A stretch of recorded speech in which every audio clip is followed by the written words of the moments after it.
Euzu billahi mineşşeytanirracim. Bismillahirrahmanirrahim. Elhamdülillahi rabbil alamin. Baril halaik ecmaîn. Ba'is enbiya'i vel murselin.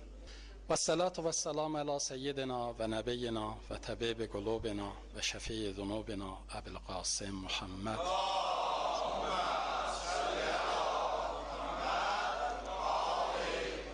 ve ala alihi letiyebinel emzedinel mutahharin ve lanetut daime ala a'daihim ve gasibi hukukihim ve katili nefusihim ve munkiri fedailihim ecmain. Amma ba'd, kâlel hakim fi kitabihil kerim fettegullah ve aslihu zâte beynikum sadakallahul aliyyul azim.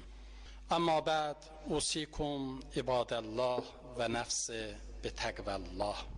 Allah bəndələri, cümənin günü, mübarək çağda, zöhrün vaxtı, Allah ivadlanan bu müqəddəs ocaqda özümü və sizi, insan evladın nicat verə biləcək yeganə yol olan və heç bir alternativi olmayan, səadətin yeganə mənzili olan ilahi təqvaya dəvət edirəm.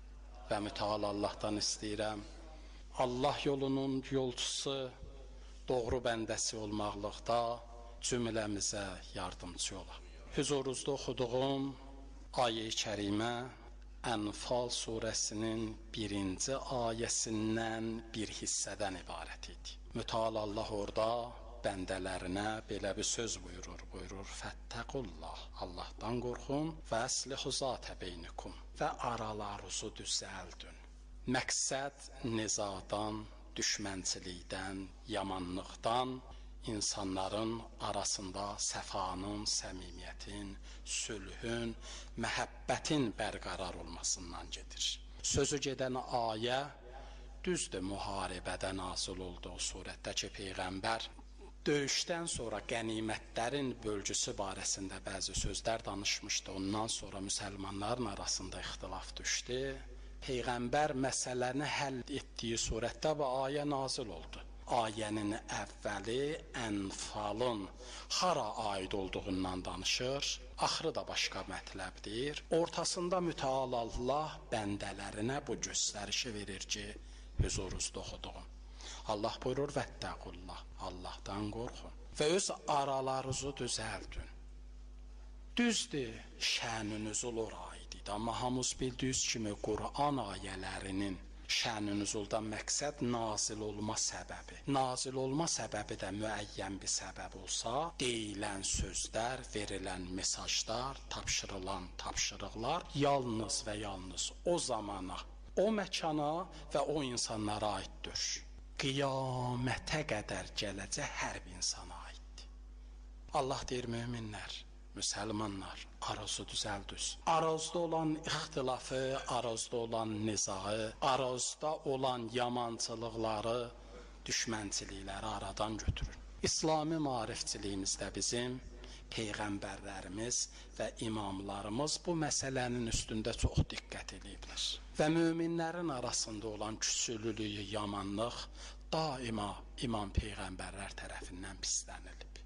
Hətta bir yerə qədər ki, Peyğəmbərimizin mübarək dodağından çıxan cümlələrdən biri budur. Deyir, əgər iki dənə mömin aralarında niza olarsa, aralarında yamanlıq olarsa, küsülülük olarsa, əgər bir dənə ipək dəsmalı, özdə bu sözü harda deyib? Ərəbistanın o istisində. Bir ipək dəsmalı yuyub gün qabağına sərsün. Əgər iki yaman müminin yamanlıqları, küsülülükləri o dəsmal quruyandan artıq müddətə sirayət eləsə, onlar mümindir. Baxın, nə az zaman Peyğəmbər deyib. Bundan istəyir ki, insan təbiətində bu var ki, bəzən anlaşılmazlıq olur. Bəzən insanlar arasında bir an, bir neçə dəqiqə möminlərin içində bu küdurət olur, kinlilik olur, bir-birinin qəlbinə toxunmaq olur. Amma Peyğəmbərimiz bizə icazə vermir bu iş subatlı şəkildə və davamlı şəkildə olur. Buna bizim Peyğəmbərimiz müsəlman cəmiyyətində yaratdığı fəsadlarına diqqət eləyərək bizdən nəhy edir. Hətta hədisdə var, bir gün İmam Sadiq ağa Müfəssələ dedi, Müfəssəl İmam Sadiqin həm şagirdi idi, həm nümayəndəsi idi və İmam-ı Sadiqə aid olan məktublar ona verilirdi və İmam-ı Sadiqə çatacaq xumusdan, zəkatdan müfəssələ verirdilər ki, ağaya versin və daima ixtiyarında bu cür müsəlmanlar tərəfindən təqdim olunan pullar, bütçələr var idi. Bir gün İmam-ı Sadiq müfəssələ dedi, müfəssəl dedi, bəli. Dedi, müfəssəl, bizim ki sənin yanında daima malımız olur. Haçan gördünüz bizim şiyələrimizin arasında bir dənə narazılıqlar var ki, o narazılıqların başında maddi məsələlər durur. Sən bizim o pullarımızdan sərf elə, o böhranı aradan qaldır. Bunun sayəsində nəql olunub iki qardaş, iki mömin qardaş, hər ikisi də elə İmam-ı Sadiqin şiyələrindən. Bunların atası dünyadan gedəndən sonra irs üstündə, mal üstündə biraz söz-söhbətləri çıxdı. Söz-söhbət müfəssəlin qulağına çatan kimi bunları dəvət elədi. Bunları dəvət elədi, başladı araşdırma aparmağa ki, sizin aranızda olan bu ixtilaf nə qədər puldan ibarətdir. Məlum oldu ki, bu iki mömin qardaşın arasında indi şeytan girib 400 dirhəm pul söhbəti var. Müfəssəl gətirdi 400 dirhəmi, verdi o bir adama. Bunları bir cürdə oradan buradan danışdı, bunları barışdırdı. İndi bunlar ki, da deyib gülürdülər, birdən müfəssəl dedi, dayanız. Dayanız, sizə bir dənə söz deyim ki, bu işdən əhəmiyyətlidir və bu işin əhəmiyyətin bəlkə sizə məna eləyir. Dedilər, nə deyirsən? Dedi, o pul ki, mən sizin ixtiyarınıza qoydum, o mənim pulum deyildi. O İmam-ı Sadiqin pulu idi. Tapşırığının əsasında mən onu sizə verdim ki, sizin aranızda xüsumət, yamanlıq, düşmənçilik olmaya. İndi bilin sizin molluz, rəhbərüz, imamız nə qədər bu məsələyə narahatdır. O da bizə Qur'an-ı Kərimin əmri budur ki, haçan görsüz aranızda bir dənə müşkül var, müxalifət var, xüsumət var. Allahdan qorxun, Allahı mülahizə eləyin və kimlər isə bu böhranın aradan qaldırılması üçün çalışsınlar. Və bunu Allah buyurur ki, zat-ı beyndə sülh elə. İslahı zat-ı beyn, yəni iki adamın arasında olan kini, qüdrəti aradan götürməkdir. Hətta deyiblər, mümkün yolların hamısından istifadə ediyoruz, tək buna nail oluruz. Görürüz bizim Peyğəmbərimiz, imamlarımız buna nə qədər əhəmiyyət verir. Əbu Kahil Peyğəmbərin səhabələrindən idi. Sözün nəql olunmasından belə başa düşünülür ki, hələ o zaman cəmiyyətin bu məsələlər barədə məlumatı geniş dörüymüş. Əbu Kahil deyir, mən bir gün gördüm Peyğəmbərin iki dənə yaranından, səhabələrindən, yaxşı mömin insanlardan. Şeytan nə vəsvəsə elədi, bunların arasında düşmənlik, yamanlıq baş verdi. Bu məsələni mən biləndən sonra bir gün bunun biri ilə oturmuşdum, dedim filan kəs, mən sənə təəccüb edirəm. Dedi, nədən mənə təəccüb edirəm? Dedim, sən bir adamla düşmənçilik edirsən ki, o önləri filan yerdə sənin barəndə belə yaxşı sözlər danışdı. Bunu dedi, bunu dedi, bunu dedi. Deyir, mən bunu dedikcə hiss eləyirdim, elə bil buzdağı əriyir. Yəni, hirsi, qəzəbi sönür.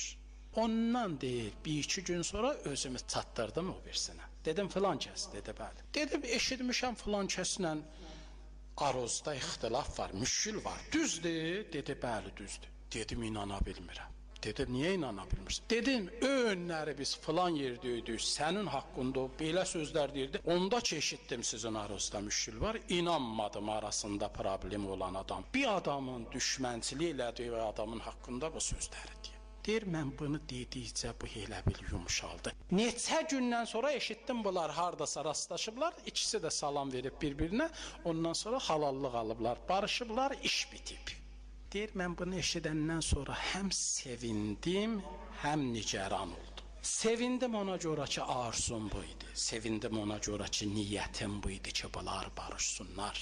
Möminlərin, müsəlmanların, yaxşı insanların arasında kin-küdurət olmasın. Amma narahat idim ona görə, fikirləşirdim ki, bunlar barışdı.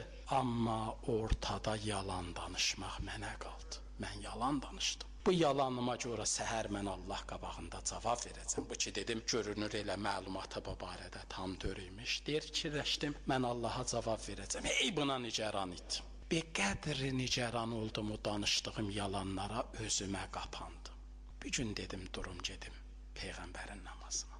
Durdum, getdim Peyğəmbərin namazına, məscidə girəndə Peyğəmbər məni uzaqdan gördü. Uzaqdan gördü, hiss elədim, mənə tərəf yaxınlaşır. Mənə tərəf yaxınlaşanda Peyğəmbər baxdı mənə, dedi, Əbu Kahil.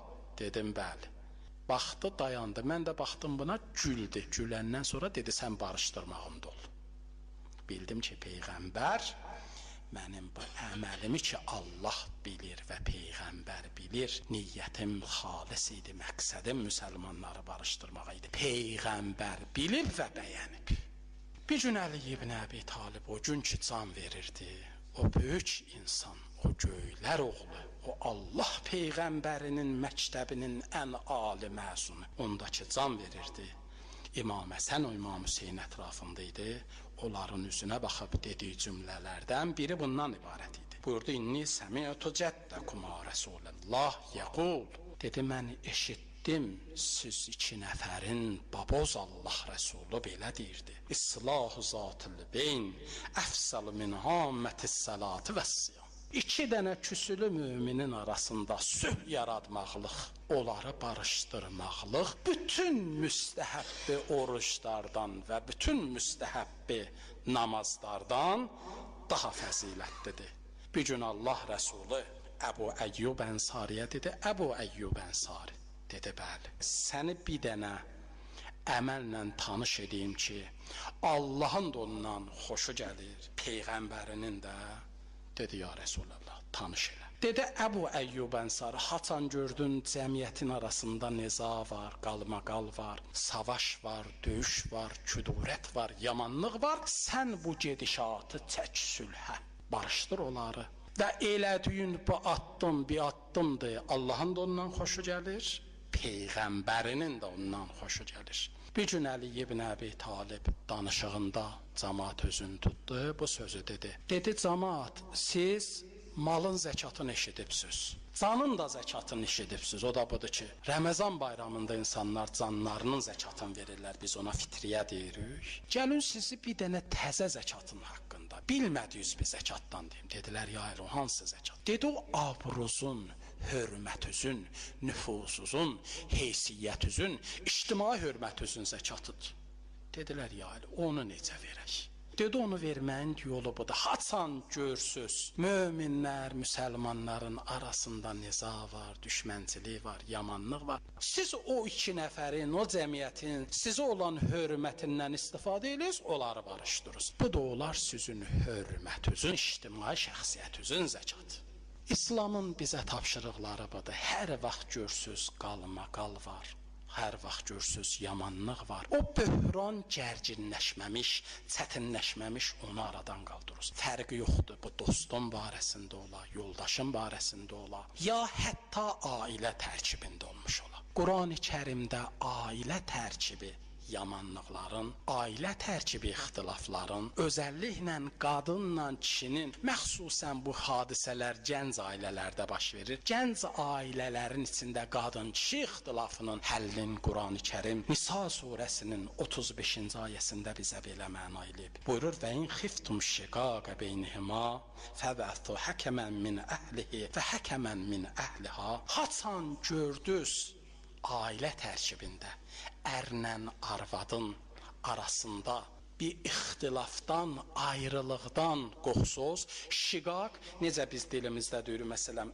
qoyunu şaqqaladılar, yəni bir dənə hissəni parçalayıb ayırmağa biz şaqqalamaq deyirik. Şaqqalamaqla şiqaq eyni tərkibli sözdür. Quran deyir, haçan qorxduz bir ailənin barəsində, bir ərlə arvadın barəsində ayrılıqdan qorxduz, onların arasındakı söz-söhbətin böhran həddinə çatacağından, sonda ayrılacaqlarından qorxduz, fəbətu həkəmən min əhlihi və həkəmən min əhliha. Belə olduğu surətdə bir dənə həkəm, sözü keçən, şuurlu, təcrübəli, ağıllı bir insan oğlan evindən və həkəmən min əhliha, bir dənə də bu keyfiyyətli insan qız evindən qərar verin, onlar otursunlar, bunların müzakirəyə qoysunlar. İn yurida islahən. Əgər bunlar bu iki nəfərin arasında islah barışıq, sülh, bunları yoluna qoymaq məqsədləri olarsa, yuvəffiqillahu beynəhuma.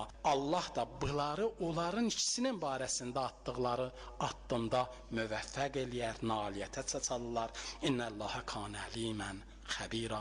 Həqiqətən Allah bilən və xəbərdardır. Sözü gedən ayəyə diqqət eləyəriksə, Quran-ı Kərim deyir, əgər gördünüz bu ərlə arvadın, bu bəylə gəlinin arasında bir problem var. Bir dənə oğlan evindən şuurlu, təcrübəli, ürəyi yanan bir qohum, bir dənə də qız evindən şuurlu, təcrübəli, ağıllı, ürəyi yanan bir qohum, bunları otursunlar, dinləsinlər, müzakirəyə qoysunlar, bunlara təcrübə öyrətsinlər, bunları başa salsınlar. İslamda baxın, bizim çox məsələlərimiz var ki, orada bizə qaziyə müraciət eləməyə din sifariş verib. Deyir ki, bu işə qazi baxaq. Amma ailədə baş verən gərginliklərdə mütəal Allah qazini yox, həkəmi məsləhət görür. Həkəm, yəni onların arasında hakimiyyət edən, onların arasında doğru yola onlara başa salan insandır. Baxın, seçim nədən ibarətdir? Ayədə əgər diqqət eləsəz, deyir biri oğlan evindən olsun, biri qız evindən. Yəni bunları dindirərkən, bunların məsələləri müzakirəyə qoyarkən bir tərəfi tutub o biri tərəfi yükləməsinlər. Orta mövqeyli. İkinci məsələ bundan ibarətdir. Allah deyir, min əhliha. Elə bu ailələrin özündən olsun. Nədən Allah deyir özlərindən olsun? Əvvəla niyə həkəm deyir, qazi demir? Səbəbi bundan ibarətdir. Qazi yəni məhkəmə. Məhkəməyə müraciət. Səbəbi bundan ibarətdir. Quran da təsdiqlədiyi kimi, təcrübə də göstərdiyi kimi, ailə problemlərinə biz şahid olduğumuz qədər, onlar ki, məhkəmə salonuna çəkir, çox nadir hallardadır ki, ailə münaqişəsi məhkəmə salonunda sülhlə bitər. Bu çox nadir hallarda baş verir. Niyə?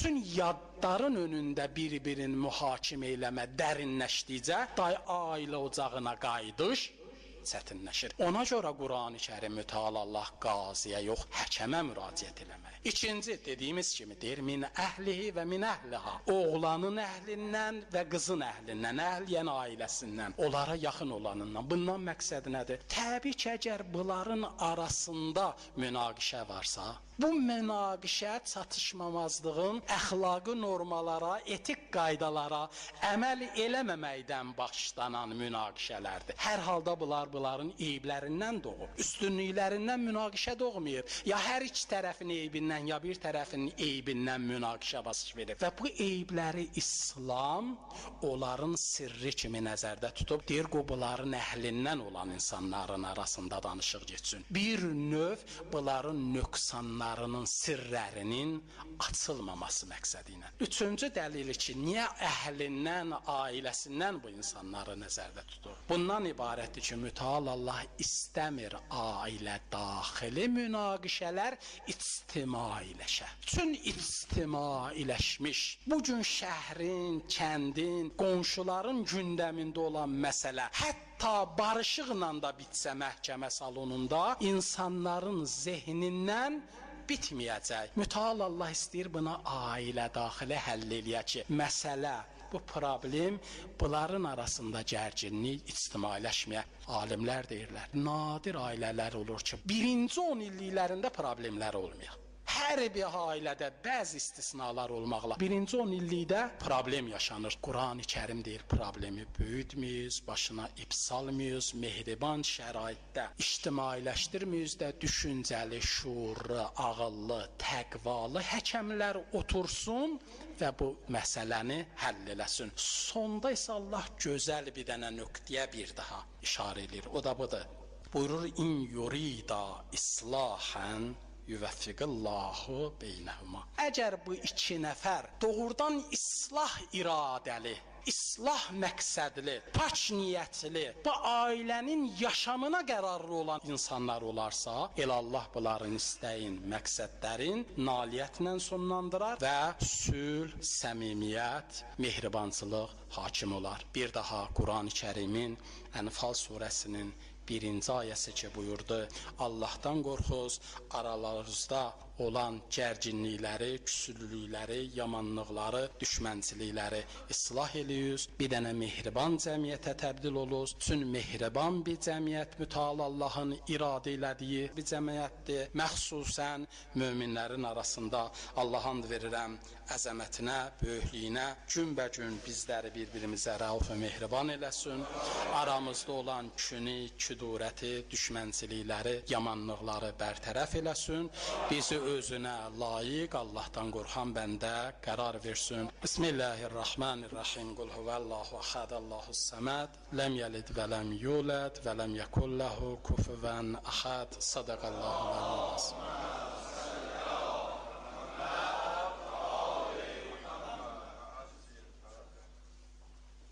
Euzu billahi mineşşeytanirracim. Bismillahirrahmanirrahim. Ve salatu vesselam ala Resulillahil amin ve ala amiril müminin Ali ibn Abi Talib ve ala Fatimete Zehra seyyidetil nisa'il alemin vel Hasan vel Hüseyin ve Ali ibn Hüseyin ve Muhammed ibn Ali ve Cafer ibn Muhammed ve Musa ibn Cafer ve Ali ibn Musa ve Muhammed ibn Ali ve Ali ibn Muhammed vel Hasan ibn Ali vel halefis salih el qaimil muntazar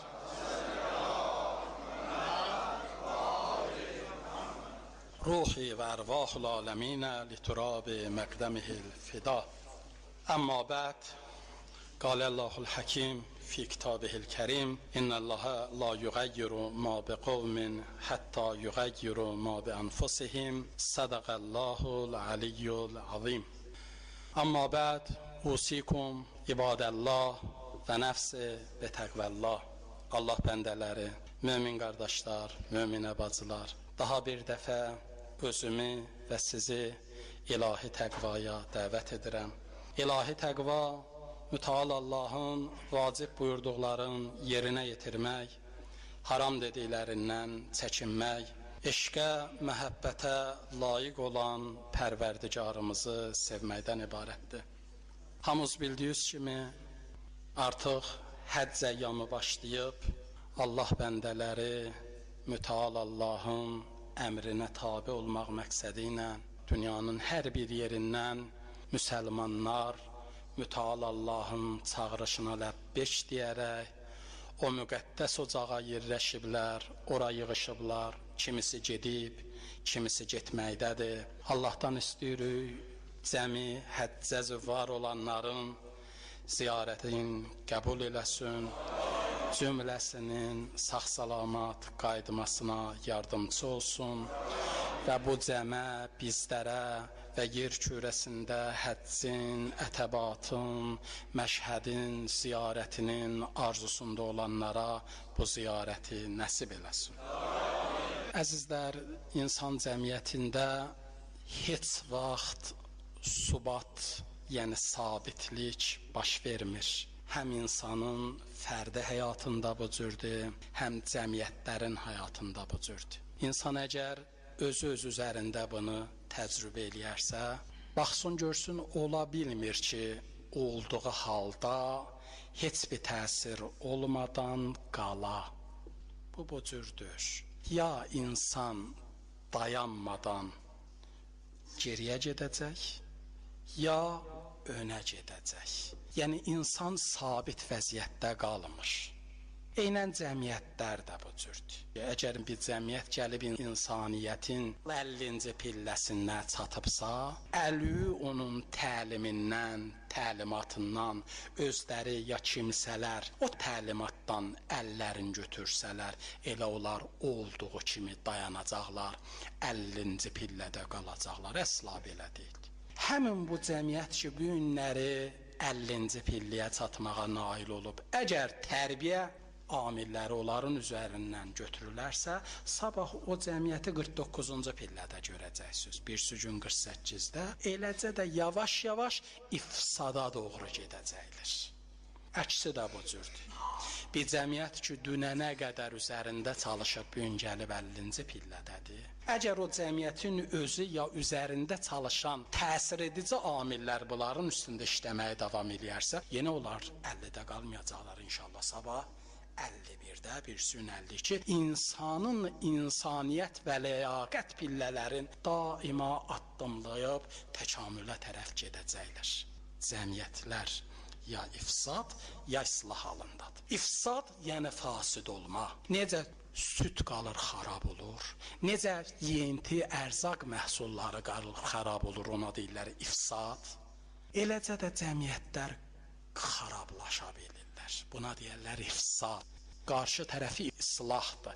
İslah, yəni fasid cəhətlərin aradan götürülməsi və təkamülə, tərəqqiyə tərəf getməsi. İslah sözü ərəb kəlməsidir. Mənasında Rağib-i İsfahani ki, böyük lüğət ustadlarından, böyük lüğət alimlərindən olub, o islah sözünün tərcüməsində yazıb əl-islah, izaletul fəsad bə'də vücudihi. İslah sözünün mənası budur, bir şey xarab olandan sonra ona düzəliş verəsən, onu bərpa eləyəsən, onu düzəldəsən, onu kamilləşdirəsən. Cəmiyyətlərdə dedik, cəmiyyətlər ifsada və ifsad çoxaldıqca iflasa uğramamaq məqsədi ilə yeganə həyat tərzi ki seçə bilərlər, islahat yoludur. Cəmiyyətlər və fərdlər daima gərək islahata tərəf gedərlər. Bir dənə cəmiyyətin islahat yolunu seçməkdən başqa yaşam yolu yoxdur. Yoxsa yavaş-yavaş bu cəmiyyət fasidləşəcək. Bir gün görəcəksiniz bu cəmiyyət insan heysiyyətin, insan ləyaqətin, insan insaniyyətin nəzərdə tutacaq bütün dəyərləri ayaq altına qoyub və yox qədərində, Quran dili ilə desək heyvan qədərində, Quran deyir ülaikə kəl-ən'am, onlar heyvan kimidirlər. Sonra deyir bəlhum əzəl, hətta heyvandan da aşağıdırlar. İnsan gəlib buraca nə bilir. Amma islahata necə getməli? Dedik, bəşəriyyətin, normal cəmiyyətlərin yeganə seçə biləcəyi yol islahat. İslahatın barəsində deyiblər, cəmiyyətləri islahata aparmaq üçün, cəmiyyətləri islah eləmək üçün ilkin qədəm, ilkin addım onların təfəkküründə islahatdır. Bir cəmiyyətin təfəkkürünü qurmaq üçün deyirlər gərək azad cəmiyyət yaradaq. Azad cəmiyyət nədir? Azadlıq sözü bir sözdür, bundan hərə bir cür istifadə edib. Təhrif bilirsiniz də nədir? Təhrif bir şeyi dəyişməklidir. Təhrif iki cür deyir olur. Biri budur, bir sözü dəyişəsən, ağları qara kimi yamyasan, sıryasan cəmaata, ya qaraları ağ kimi. Bu bir şeyin ləfzində, olayında təhrifdir. Biri budur, yox, bir şeyi olduğu kimi deyəsən, amma mənasını başqa cür yer edəsən cəmaata. Buna deyərlər mənada təhrif. Azadlıq bir sözdür, azadlıq sözünü atmayıblar kənara. Amma mənasını cəmaata belə sırıyıblar, azadlıqdan danışanda azadlığın həqiqi mənası yaddan çıxıb.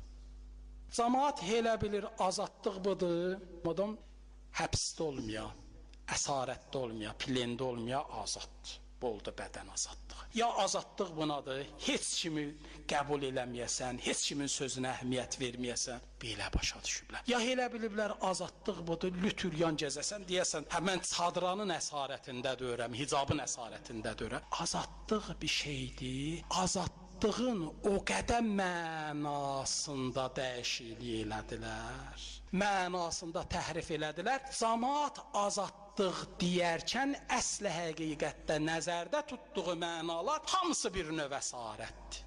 Onlar ki, elə bilirlər, məsələn, elə istədiyi elə, hər nə gəldi, ye, iç, ge, mən azadam, yox, sən əsirsən. Sən ya nəfsün əsirisən, ya şəhvətin əsirisən, ya düşüncün əsirisən. Əgər bir qadın hicabı əsarət bilir, hökmən hicabı atıb ki, mən azad qadınam, türk qadını azad olub, ya bu cürdür. Sən başarmırsan, sən nəfsünlə mübarizəni başarmırsan, sən onun altında heysiyyət qorumağı başarmırsan, sən elə bilirsən azadsan. Yox, sən əsarətdəsən. Sən o düşüncələrin, maymaq düşüncələrin əsarətindəsən.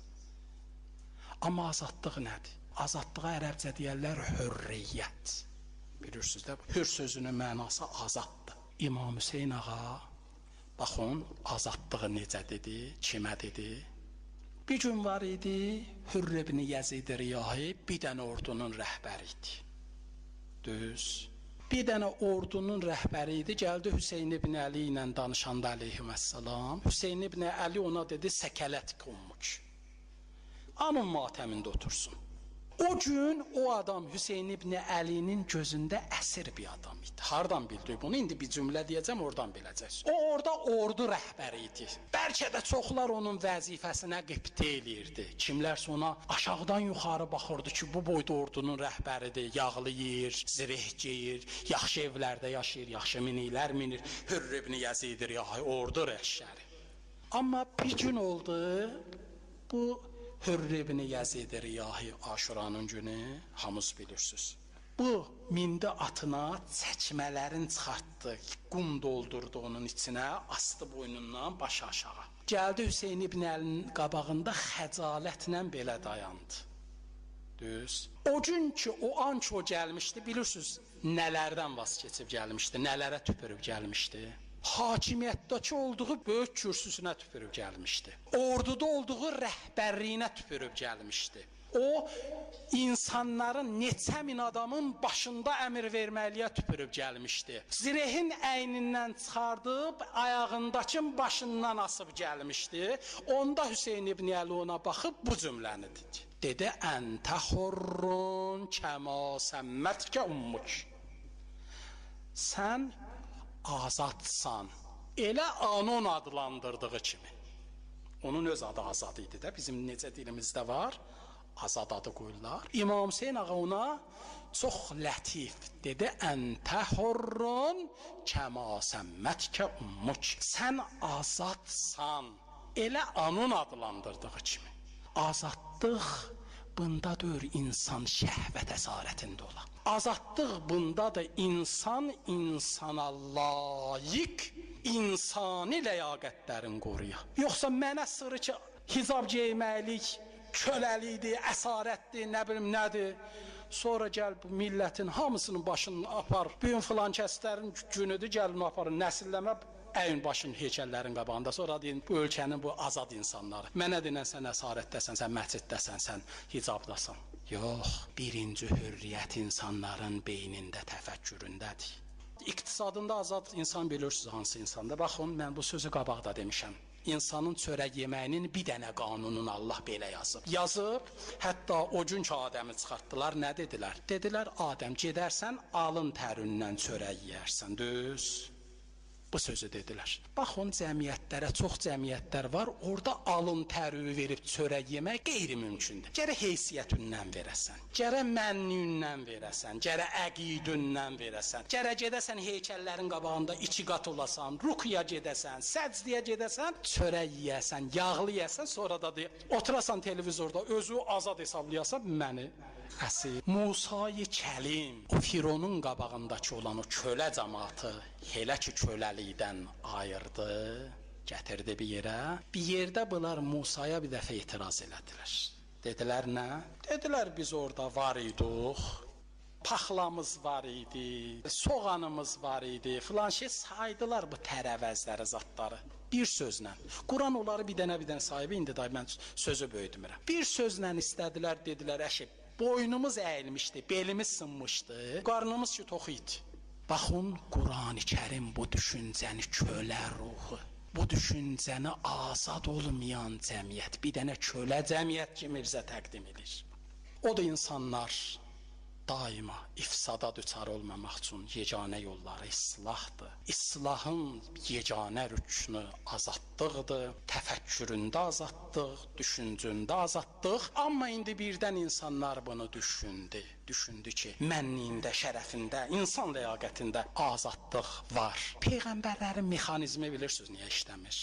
Peyğəmbərlərin mexanizmi güc təsir mexanizmidir. Əxlaq düşüncə təsiri mexanizmidir. O da gəlir cəmiyyətə deyir, cəmiyyətə başa salır ki, bu köləliyi qəbul eləməyin. Amma vay olsun bu cəmiyyətin halına. Elə bilirsiniz, cəmiyyət çoxları bunu düşünmür. Elə bilirsiniz, heykəllərin qabağında ruqya gedənlər bunu düşünmür. Hamı düşünürlər. Hamı düşünürlər. Bə nədən köləliyi qəbul edir insanlar? Bə nədən insanlar azad olmaq istəmir? Nədən insanlar öz həqlərin yemək üçün özgələrin qabağında qul olmaqlığı özünə uyğun bir məqam seçir? Səbəbi budur, insanların insan gücündən qafil olmasıdır. İnsan da insan gücün kiçik sayanda insan ümidsizliyə uğrayır. İnsan gücün kiçik saymaq nədir? Baxın, bizim Peyğəmbərimizin cəmiyyətlərə verdiyi anlayış. Bizim Peyğəmbərimizin cəmiyyətə verdiyi anlayış budur. Özü də fəqət bunu müsəlmanlara demiş. Deyir, yədullah məhəl cəmə. İlahi qüdrət, ilahi güc insanların əlindədir, cəmaatın içindədir. Yəni istəyir düşün, cəmaat əgər düşünərsə hansı bir gücə malikdilər, nələri dəyişmək gücünə malikdilər, insanlar bunu başa düşsələr, insanlar çox irəliləyərlər. Amma insanlar necə? Yaxşıları müminlər də oturur, fikirləşir ki, bəlkə də Allah gəlib bu cəmiyyəti dəyişəcək, ya bizlər ki, şiə cəmaatı yox, bizdən də İmam-ı Zamanı düz düşünməyənlər, düz başa düşməyənlər, gözləyirlər haçansa İmam-ı Zaman gəlib dəyişə. Yox, Allah İmam-ı Zamanı saxlayıb. Eynən o günəcən saxlayıb ki, düşüncələrimiz dəyişilir. Allah deyib, Məhdi cəmiyyəti olmağa layiq olmayan cəmiyyətə Məhdi verməyəcək biz. Niyə? 11 dənə imamı layiq olmayan cəmiyyətə verdik. Cəmiyyət onun nə özünün, nə düşüncəsinin, nə ziyasının, nə təfəkkürünün, nə insani dəyərlərinin, nə fərdi zəhətlərinin qədrini bilmədilər. 11 belə fədai verdik, 12-cini zəxirə elədik. Onu saxlamışıq, töhfə olaraq saxlamışıq. O cəmiyyətə ki, öz taleyində addım atmaq fikrindədirlər. Bu Quran məntiqidir. Quran buna harda deyir? Huzurunuzda oxuduğum sözümün əvvəlindəki ayə bundan ibarət idi. Allah cəmiyyətən aydın, açıq şəkildə deyir. Rə'd surəsinin 11-ci ayəsində İnnəlləhə la yuhayyiru ma bi qavmin hətta yuhayyiru ma bi ənfusihim. Allah öz taleyində dəyişiklik eləməyən cəmiyyətin taleyində dəyişiklik eləməyəcək. Bu aydındır. Həm mənfi cəhətdən, həm müsbət cəhətdən. İstəyir desin ki, insani ləyaqətlə yaşayan, insani əxlaqi davranışlara sahib olan bir cəmiyyəti Allah pis günə qoymaz, özləri pisliyə tərəf getməyəcəksə, əksi də ilə bu cürdür. Bir cəmiyyət ki, nə qədər səfalətin, rəzalətin, köləliyin içində olalar, əgər o cəmiyyət kütləvi surətdə öz həyatların insan ləyaqətinə xas olan səviyyə gətirməzlərsə, Allah desə olarsın bu işi görməyəcək. Allah and verirəm əzəmətinə, böyüklüyünə. Dünya bəşəriyyətinin müşkilləri, problemləri Həzrət Höccət İbn-i Həsənin o mübarək əli ilə, mübarək qüdrəti ilə həll olacaq. İlahi o ağanın zuhurunda təcil elə. İslam'a yardımcı olanlara yardımcı ol. İslam-ı müsəlmanlara xiyanət eləyənləri məhv nabud elə. Xudaya sən and verirəm əzəməti və böyüklüyə. İslam məmləkətlərin, küffarın, düşmənlərin zülmündən, əsarətindən xilas elə. Xudaya sən and verirəm əzəmət və Qarabağı, doğma Azərbaycanımızın qucağına qaytarmaqla dünya müsəlmanlarının qəlbini şad elə. O həbsdə olan dindar qardaşlarımızı tezliklə həbsdən azad elə. Xudaya bizə zülm eləyənləri bizə müsəlləh eləmə.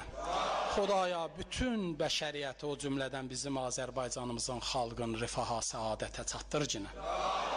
Xudaya sən and verirəm əzəmət və böyüklüyə, sən and verirəm Qur'anın hörmətinə bizləri imanla yaşadıb, imanla dünyadan aparcına. Qəbrimizin birinci gecəsinin, rahatlığımızın birinci gecəsi qərar ver.